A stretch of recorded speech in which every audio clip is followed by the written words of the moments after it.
Jammu and Kashmir is an integral part of India. Jammu और कश्मीर भारत का अभिन्न अंग है।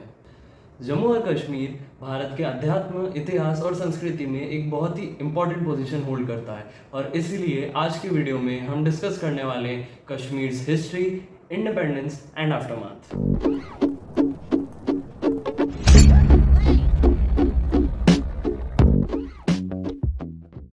कश्मीर भारत के इतिहास में एक बहुत ही रिच और एक वेरिड हिस्ट्री होल्ड करता है।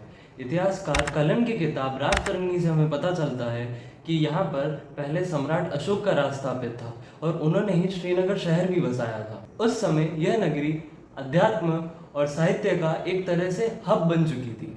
समय समय पर यहाँ पर बौद्ध और संस्कृत पार्टी ब्राह्मणों का उदय हुआ। समय बीतता गया और भारत के खिलाफ अरबी और तिब्बती ताकतें मजबूत होने लगी।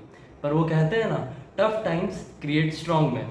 बस उसी तरह यहाँ पर उदय हुआ सम्राट ललित आदित्य मुक्तिपीड़ा का, जिन्होंने उस समय कश्मीर की सीमा आज के उज़्बेकिस्तान से लेकर बंगाल के सुंदरबन तक बढ़ा दी थी। इनके बारे में एक बात प्रसिद्ध थी कि ये अपने द्वारा हराई हुई सेनाओं के आधे सिर मुंडवाकर वापस भेजा करते थे। सम्राट ललित आदित्य करकोट वंश के सबसे मुख्य शासक थे और करकोट वंश के बाद यहाँ पर कुछ समय के लिए लोहार वंश ने भी शासन किया था। कालांतर में यहाँ पर मुगल सम्राट अकबर का राज हुआ और उसी दरमियान यहाँ पर इस्लामी प्रभाव भी बढ़ा। सन 1980 में यहाँ पर राज हुआ महाराजा रणजीत सिंह जी का, जिनसे कश्मीर की गद्दी अपने अंतिम राजवंश के पास पहुंची, द डोगरा डायनेस्टी। और इसी डायनेस्टी के अंतिम शासक बने महाराजा हरि सिंह जी। महाराजा हरि सिंह जी ने अपने काल में काफ़ी सोशल रिफॉर्म्स लाए, जैसे कि बाल विवाह और वैश्यावृत्ति जैसी प्रथाओं पर रोक लगाना। उसके अलावा अपने स्टेट में सबके लिए प्राइमरी एजुकेशन कंपलसरी कराई और तो और उन्होंने समाज के सारे वर्गों के लिए मंदिर के द्वार भी खुलवा दिए थे। So now let's talk about how Jammu and Kashmir became independent. तो हुआ ये कि आज़ादी के बाद कश्मीर सहित भारत की सारी रियासतों के पास तीन ऑप्शंस थे: भारत में विलय हो जाओ, पाकिस्तान में विलय हो जाओ या फिर इंडिपेंडेंट रहो।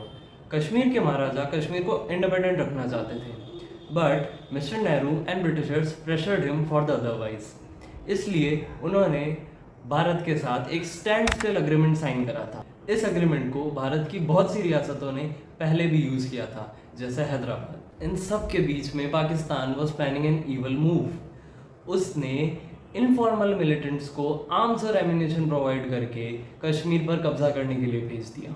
दरअसल हुआ ये कि जब ब्रिटिशर्स भारत छोड़ के गए थे, तब उन्होंने भारत और पाकिस्तान का डिफेंस अपने पास ही रखा। Who were governor general Mountbatten.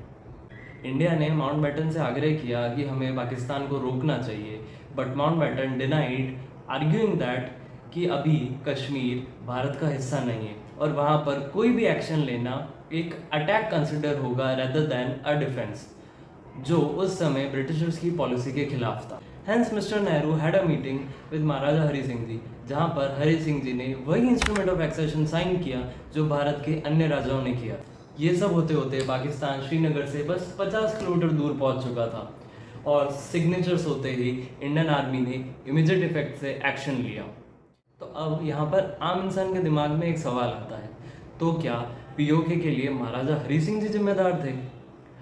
और इसका जवाब है नहीं, क्योंकि जब इंडियन फोर्सेस पाकिस्तान को पीछे खदेड़ रही थी, तब अचानक मिस्टर नेहरू ने सोचा कि क्यों ना यूएन जाया जाए। और यूएन जाने से क्या हुआ? यूएन ने दोनों देशों की नहीं सुनी और कहा जो सिचुएशन है उसे वहीं रोक दी जाए।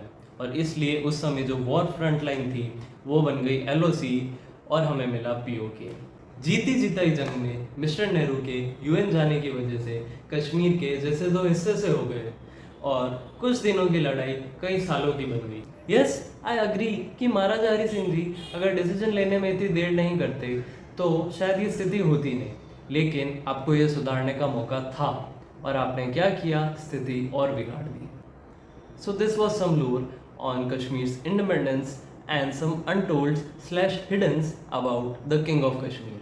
तो कैसा लगा आपको ये वीडियो? अगर ये वीडियो पसंद आए तो इसे लाइक कर देना, चैनल को सब्सक्राइब कर देना और मोस्ट इम्पॉर्टेंटली इसे शेयर करना। मैं जल्द लौटूंगा अपना अगला वीडियो लेके, तब तक के लिए जय हिंद जी की।